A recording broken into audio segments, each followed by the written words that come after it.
Boa noite, bem-vindos.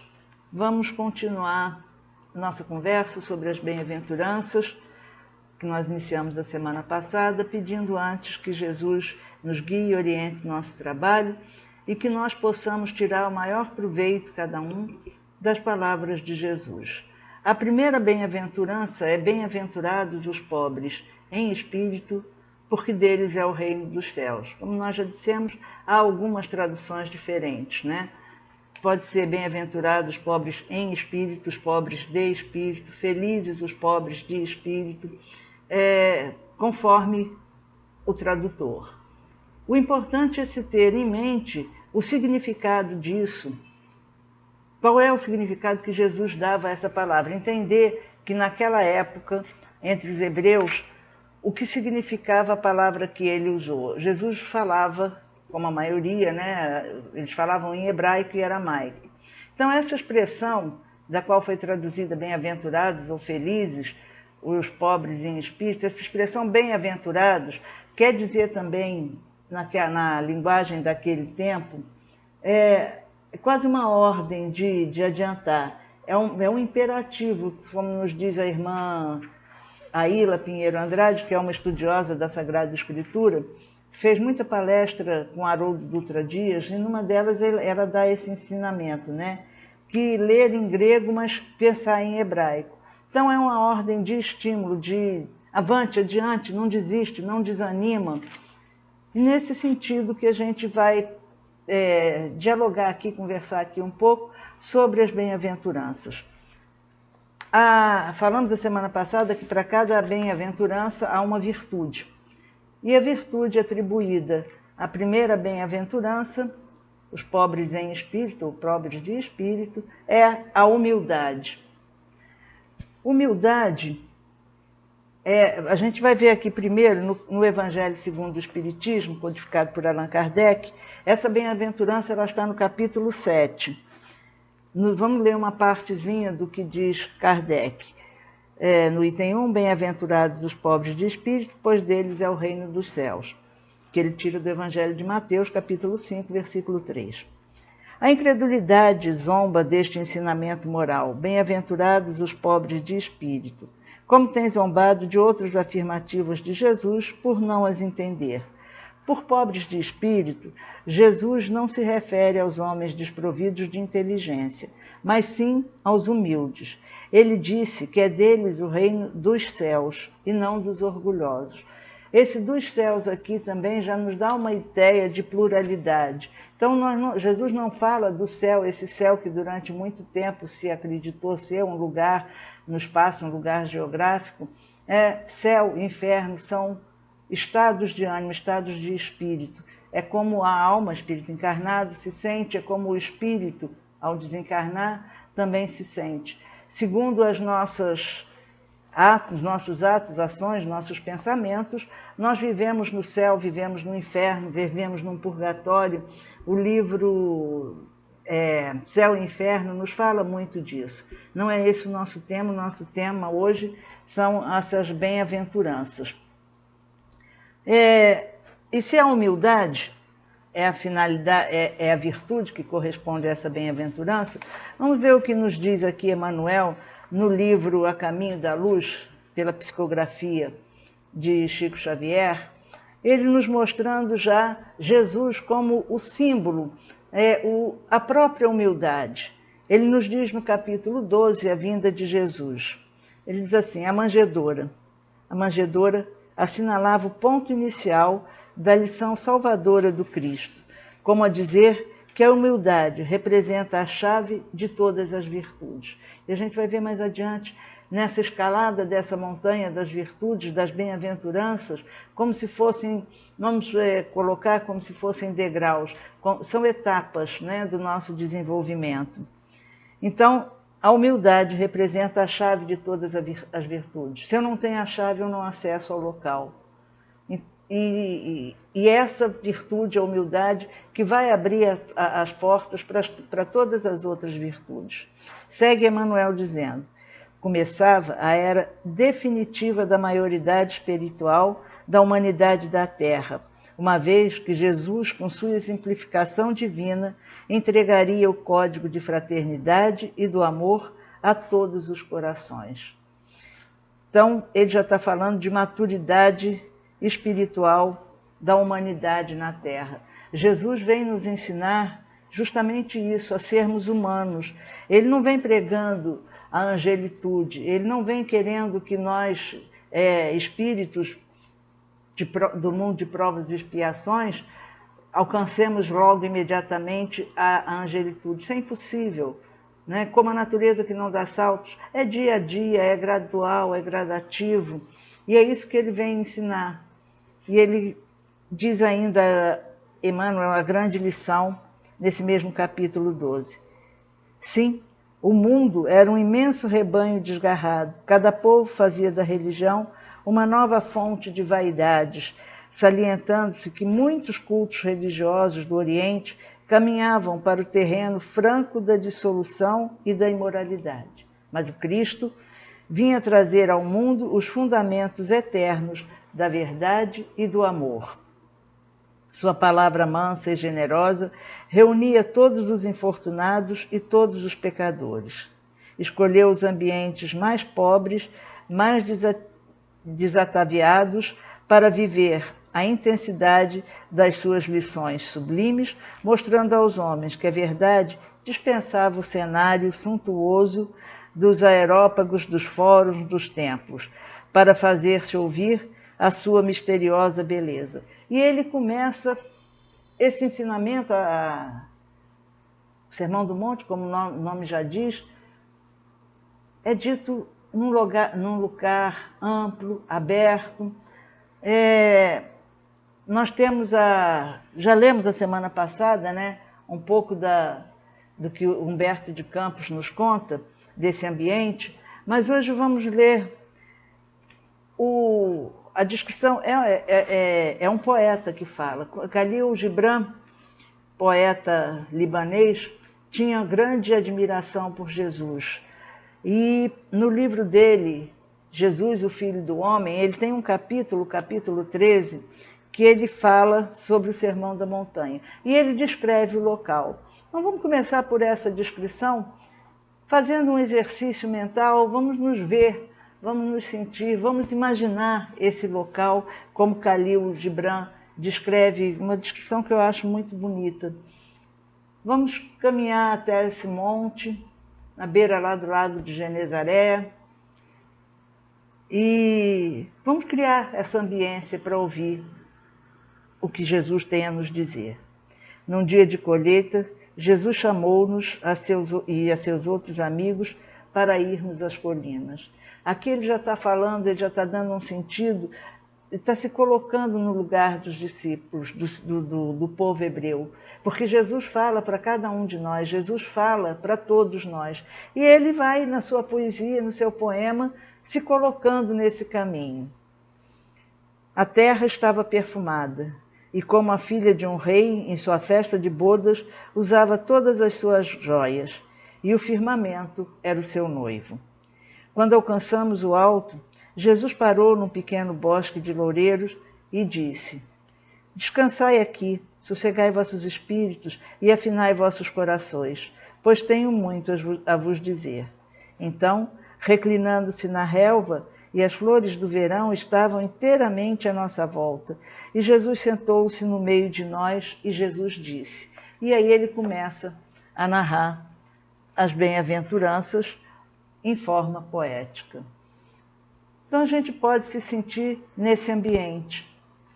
Um ambiente sereno, de paz, de tranquilidade, seguindo Jesus, imaginando que a gente está ouvindo a voz dele falando com a gente. E aqui a virtude da humildade.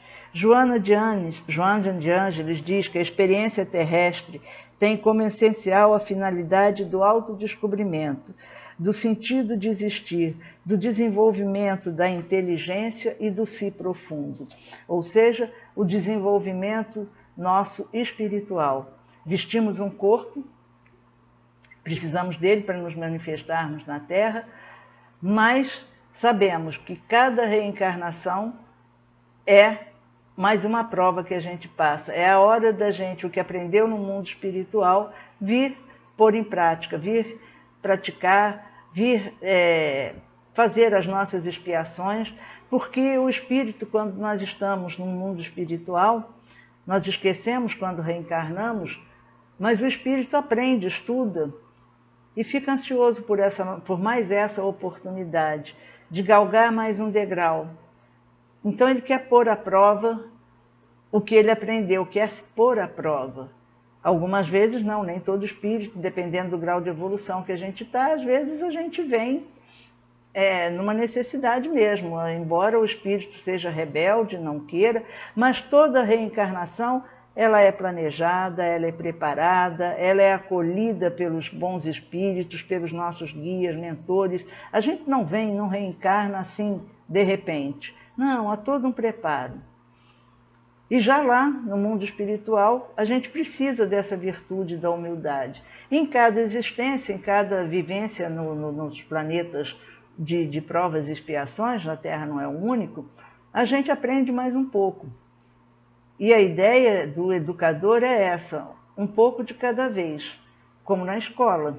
Aliás, no início do Evangelho, Kardec nos falando sobre o mundo que nós estamos, quando ele fala na pluralidade dos mundos e das existências, ele diz que a Terra é um lugar, quando ele diz que é um lugar de provas e expiações, ele compara a um hospital, a um sítio malsão, a um presídio. Então, nós já sabemos que nós somos ainda muito imperfeitos e que viemos aqui para curar as nossas enfermidades, enfermidades espirituais. E muitas vezes nós já reencarnamos num corpo com enfermidades físicas também, porque esse corpo traz em si tudo aquilo que esse espírito, agora essa alma, porque está encarnado, precisa para crescer, para se desenvolver. A gente já vem com a prova da humildade. A gente nasce absolutamente indefeso, precisando de pai, de mãe, de cuidador, para tudo. Se deixar uma criança sozinha, um bebê sozinho, no meio de algum lugar, ele não vai sobreviver. Então a gente precisa uns dos outros. A humildade já começa aí. A gente já nasce, já vai reencarnar sabendo que a gente vai precisar do auxílio uns dos outros. Joana de Ângeles nos diz também, como já falou Humberto de Campos, sobre Jesus, Jesus é o protótipo da perfeição e da beleza que se tem notícia. Apagou a sua grandeza na humildade para ensinar a vitória sobre as paixões inferiores. Não tem maior prova de humildade do que o governador do planeta, o co-criador do planeta, vestir a nossa humanidade e vir até nós para nos falar de amor, para viver amor, para exteriorizar na sua vida encarnada o seu imenso amor. Ele traz essa prova imensa de amor para nós, e o seu ensinamento é basicamente esse: assim como eu vos amei, amai-vos uns aos outros, pois nisso reconhecerão que vós sois os meus discípulos. Então, a humildade. Humildade vem de humus, né? É tudo que estivesse, do latim, que quer significar tudo que está perto da terra. E, por extensão, tudo que estivesse, tudo que fosse de pouca altura. Por isso também ela é comparada com esse primeiro degrau que a gente precisa subir, esse primeiro estágio. Então, esse é o primeiro degrau da nossa ascensão ao reino dos céus. Se nós não passarmos por esse degrau, não vamos conseguir alcançar os degraus seguintes. Precisamos se firmar, pisar com firmeza e saber onde nós estamos pisando. Que terreno novo é esse, como transitar por ele. E para isso nós precisamos, além de conhecer esse terreno, precisamos nos conhecer. Autoconhecimento, autodescobrimento é o passo inicial para nós encontrarmos a virtude da humildade, começarmos a cultivar essa virtude em nós. Assim como a semente, para germinar, ela precisa ser plantada num terreno fértil, que tenha humus, onde ela possa aurir nutrientes suficientes para crescer, para se desenvolver. E no Sermão da Montanha, que são várias passagens, mas que começa com as bem-aventuranças, Jesus está dando ali o seu roteiro seguro para a gente poder caminhar. É como se ele estivesse dizendo, gente, olha, estamos aqui nesse cenário bonito, com essa brisa da tarde, vamos começar a ensinar o manual de sobrevivência na Terra. Vocês já têm idade suficiente para compreender isso. Até então, nós humanos ainda estávamos muito perdidos. E Jesus já tinha dito, né? Eu não vim derrocar a lei, eu vim dar cumprimento à lei. E ele vem nos mostrar como é essa lei. Agora, para a gente poder entender essa lei, a gente precisa primeiro aceitar que tem essa necessidade de aprendizado, que precisa ter esse ensinamento, que a gente ainda não sabe. Então, a gente precisa estar vazios de preconceitos, de conceitos pré-formados, para receber esse novo ensinamento. Se a gente se acha muito dono da verdade, se eu já sei tudo, não preciso disso, isso tudo é bobagem, dificilmente eu vou alcançar algum entendimento. Como disse aqui, né, que muitos zombam dessa afirmativa e de outras de Jesus por não as entender. E que pobres de espírito, Jesus não se refere a homens desprovidos de inteligência, mas sim a humildes. Sim àqueles que estejam abertos de mente e coração para receber o novo ensinamento. Que é muito bonito, mas muito difícil de pôr em prática. E ele sabe disso, e sabendo disso ele vem e ele exemplifica, né? Então, a Joana de Ângeles diz que a humildade é a virtude essencial para uma jornada feliz na Terra. Mediante a sua presença, percebe-se o quanto se deve trabalhar o íntimo para transformar-se as aspirações e avançar-se na solidariedade como fundamental comportamento para o equilíbrio. Então, já tem aí mais uma das leis morais, a lei de sociedade. Jesus fala em grupo, fala para todos, estava lá Levi, o cobrador de impostos, tinham os cegos, os velhos, as mulheres, os doentes, representada toda a sociedade. Toda essa sociedade acolhida por Jesus. Sentou, mandou primeiro descansar, respirar, naquele cenário bonito, provavelmente ouvindo o canto de pássaros, sentindo a brisa do lago de Genezaré, e ele começa a falar e a gente pode imaginar quão suave seria a voz de Jesus, quão suave e firme era a voz de Jesus. Ele ensina com autoridade de mestre, tanto que, como a gente falou na semana passada, né, quando se diz que, e sentando-se, o sentar-se já era um hábito, já era um sinal no povo hebreu de que ali tinha um mestre, ali tinha alguém que sabia, que ensinava. Aliás, esse foi o único título que Jesus aceitou, o de mestre. Porque quando dizem para ele, bom mestre, por que me chama de bom? Bom só o Pai. Mas mestre, sim, ele sabia, ele aceitou. A humildade dele, e humildade não quer dizer você ser fraco, não. Humilde é você reconhecer aquilo que realmente você é, as suas fraquezas e as suas grandezas. Jesus já não tinha fraqueza, já era um espírito puro. Mas quando ele se faz um como nós, ele veste essa carne, ele veste essa nossa roupagem, ele fica aos nossos olhos exatamente igual a nós. E ele faz esse convite, né, com a sua presença. E diz ainda Joana de Ângeles, a vã ilusão de potência e domínio na mocidade e idade adulta dilui-se quando as energias diminuem na velhice e nos períodos de enfermidade, confirmando-lhe a fragilidade acima de toda e qualquer robustez. E ali, no meio daquelas pessoas, como tem na narrativa do Humberto de Campos, havia os doentes, as mulheres, os velhos, os moços, aqueles de quem Levi havia zombado. Estávamos todos ali.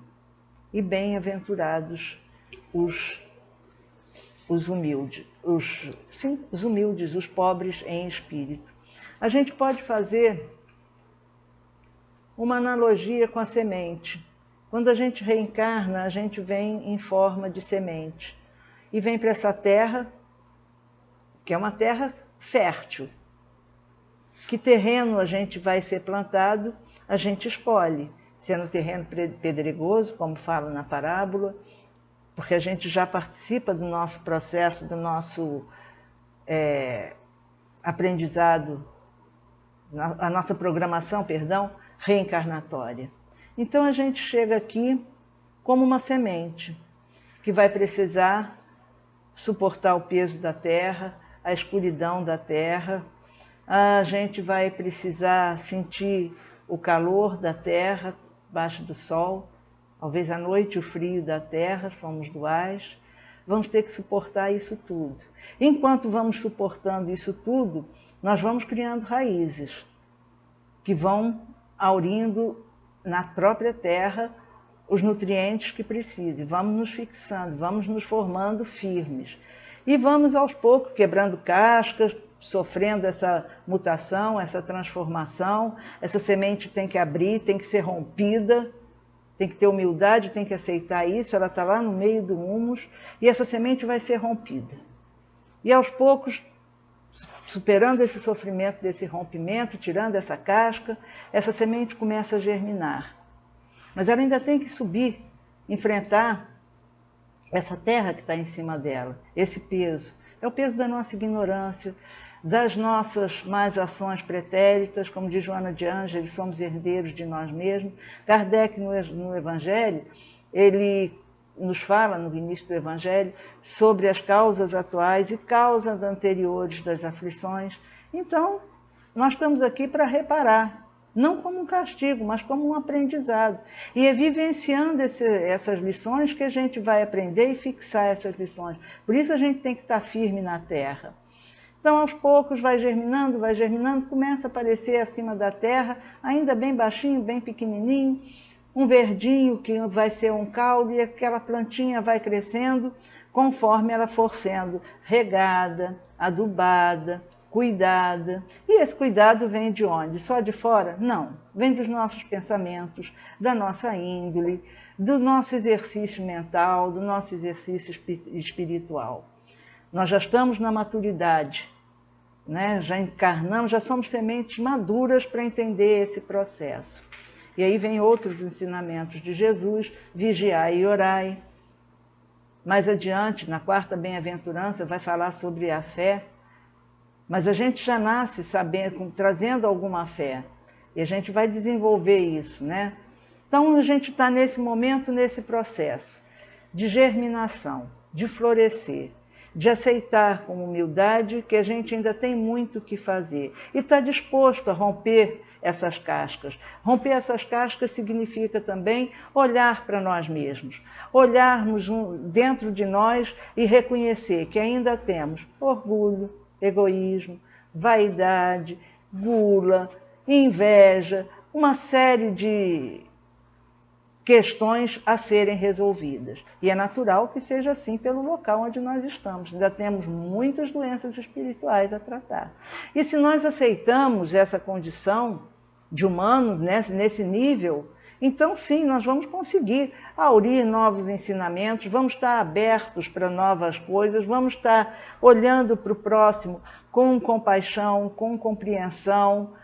Vamos buscar o ensinamento, vamos tentar pôr em prática, e vamos conseguir muitas vezes, muitas outras vezes não vamos conseguir pôr em prática os ensinamentos de Jesus.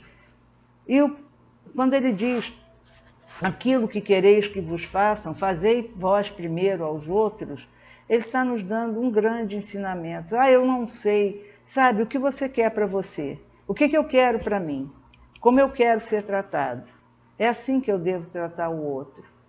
E aí a gente vê, olha para si, vai se autodescobrindo e vê que em determinados momentos a gente não está tratando o outro como queria ser tratado, a gente se acha superior a muita gente, a gente se acha melhor do que muita outra gente, a gente é impaciente, a gente é intolerante. Todas essas coisas que compõem a humanidade, que compõem o ser humano nesse nível. Nós não estamos nem na metade do caminho, né? Didaticamente, Kardec coloca 5 níveis de mundo, né? Nós só saímos do mundo primitivo. Por isso, Joana de Ângeles nos fala aqui ainda dos instintos, né? Que a gente ainda tem instinto. E a gente tem que domar esses instintos. Eles são necessários até para a nossa sobrevivência. E ela diz ainda que a gente precisa, que é preciso ter cuidado de condicionar o educando, nós, a presunção do orgulho, das suas conquistas, em detrimento da fragilidade de que todos os seres são formados. A humildade, reconhecer isso aí também. Aí, num exemplo, ela diz que bastaria ligeira reflexão para a criatura humana dar-se conta de que a sua fraqueza ante as forças da vida e os fatores destrutivos que pululam em toda parte. Se a gente de noite chega e olha o céu, a imensidão do céu, e a gente olha para a gente tão pequeno, o que é a gente, o que é um serzinho humano, uma pessoa nesse universo?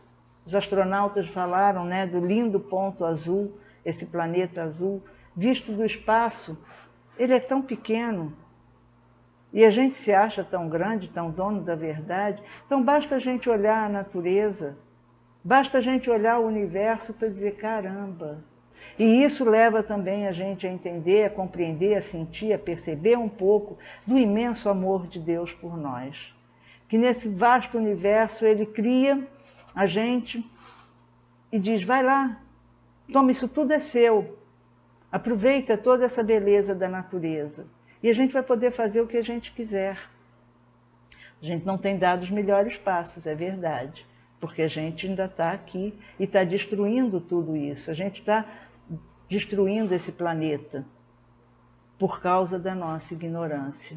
Porque a gente se acha tão arrogante, a gente acha que a gente vai mudar uma nascente e vai continuar ficando tudo igual. A natureza ela é sábia. Se ali tem uma nascente, aquele é o melhor lugar. Se ela nasceu ali, ali é o melhor lugar. Mas não, a gente se acha no direito de chegar e mudar toda a geografia do planeta, a aterrar rios, mares, etc. E aí vem os cataclismos, e como se diz muitas vezes, o mar tomou aquilo que é seu, e a gente põe poluentes no ar, aos montes, e aí vem as doenças respiratórias, e aí a gente reclama.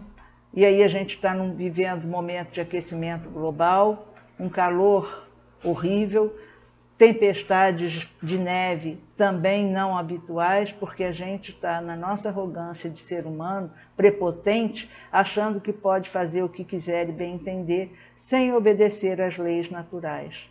E o pecado, o erro, pecado pode ser traduzido também, segundo a irmã Aila e outros, na linguagem deles, naquele tempo, é o alvo, é você errar o alvo. E quando a gente peca, a gente erra o alvo, joga a seta e ela vai para outro lugar. Mas a gente sabe o que a gente precisa fazer, porque quando Kardec pergunta para os espíritos, onde está escritas as leis de Deus? Na consciência, a gente já vem com ela, é pré-fabricado, já vem pronto isso aí. Agora, como é que eu vou desenvolver isso? É que são elas. Então eu preciso sim ter essa noção de que eu preciso ser humilde, eu preciso conhecer o meu lugar, eu preciso reconhecer as minhas falhas, as minhas fraquezas, eu preciso me reconhecer um ser humano. Agora, o ser humano ele não é mau por natureza. O mal é a ausência do bem. O mal está no descumprimento das leis naturais, ou lei de Deus, como está no livro dos Espíritos, no livro 3º. E a gente reencarna assim, nessa função de humildade, né? Paulo, na carta aos Romanos, em determinada hora, ele fala sobre que o sofrimento presente não pode ser comparado à glória do futuro. Paulo, já não mais Saulo, aquele perseguidor do cristão, porque quando Jesus diz a bem-aventurança, bem-aventurados os pobres em espírito, pois deles é o reino dos céus, ele não está dizendo, olha, vocês têm que sofrer. Ele está nos dizendo, gente, olha, vamos adiante, vamos seguir em frente, vamos ter coragem, vamos estudar, vamos nos esforçar. Tem muito trabalho pela frente. nós precisamos todos uns dos outros, a batalha é árdua, a batalha é dura, o peso da terra é duro, mas tudo isso vai ter a sua compensação, porque vocês vão aos poucos conhecendo os reinos dos céus. A gente, à medida que vai se desenvolvendo, crescendo, a gente vai crescendo também em bem-estar, em satisfação pessoal. A alma vai ficando mais serena, porque já está mais aberta, já tem mais conhecimento. Se a gente olhar para essa pandemia, a gente pode olhar também por esse prisma da humildade, como nós somos arrogantes, como nós somos prepotentes. Nós estávamos aqui vivendo num planeta, fazendo, acontecendo, comprando, gastando, cada vez mais materialistas, e a gente aí pode pensar na passagem no Êxodo, a saída do povo hebreu, a passagem para o deserto, rumo à terra prometida. Eles tinham saído da escravidão, e a gente também está na escravidão da ignorância, e tinham que fazer essa travessia do deserto, árduo, muito calor durante o dia, muito frio durante a noite, e Moisés está guiando esse povo. Foram 40 anos de travessia. E eles começaram a ficar irritados com aquilo, eles queriam logo a terra prometida, como muitas vezes a gente pede a Deus em oração um milagre que aconteça sem a nossa participação. O grande milagre da vida é a própria vida, o grande milagre é a gente poder participar dessa construção do reino de Deus. Pois bem, e Moisés, quando sobe o Monte Sinai, e aí o Monte Sinai para receber as tábuas da lei, aí já tem mais um sinal, novamente a montanha, dizendo, olha, é uma escalada, gente. Tem que subir, tem que ser devagar. E o povo lá embaixo, muito revoltado, achando muito ruim, eles tinham saído do Egito, que era politeísta, né? Eles eram o primeiro povo monoteísta, do Deus único, mas eles cansaram daquilo. Nada de Moisés, nada de terra prometida, apesar de tudo que eles já tinham recebido, e aí eles vão fazer lá o bezerrinho dele de ouro para começar a adorar. Matéria. Capítulo 16 do Evangelho segundo o Espiritismo. Não se pode servir a Deus e a Mamon. Mas nós, caímos nessa cilada. E Moisés, quando vem com as tábuas da lei, encontra aquele povo revoltado. Vamos ter em mente que essa travessia de 40 anos, houve muitos desencarnes, mudou uma geração inteira, é a renovação, né? A gente aí entraria na lei de destruição, que aquilo tudo precisa ser refeito, e a gente tem que ter a humildade de reconhecer essa necessidade, para então chegar à terra prometida.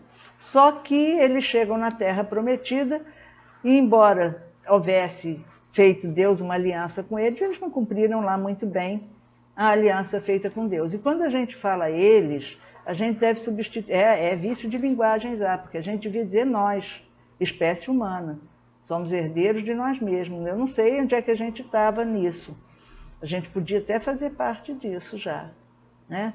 Então, é essa a promessa de Jesus para esses pobres em espírito, para esses que aceitam, reconhecem a sua ignorância, aceitam a sua humanidade, e ele vem como um ser humano, dizendo, olha, vocês precisam ser isso, assim é um ser humano. Sabendo, é claro, que, como ele diz, ninguém pode ver o reino de Deus se não nascer de novo, que a gente precisaria de muitas e muitas encarnações ainda. Então fica essa reflexão para hoje, dessa passagem, bem-aventurados os pobres em espírito, porque deles é o reino dos céus. Como é que eu estou, nesse momento, nessa questão? Se eu estivesse diante de Jesus agora, e ele me perguntasse o que eu entendo por bem-aventurados o pobre em espírito, sendo ele o exemplo, eu ainda estou muito coladinho na terra ou eu já estou começando a poder pensar em subir o segundo degrau?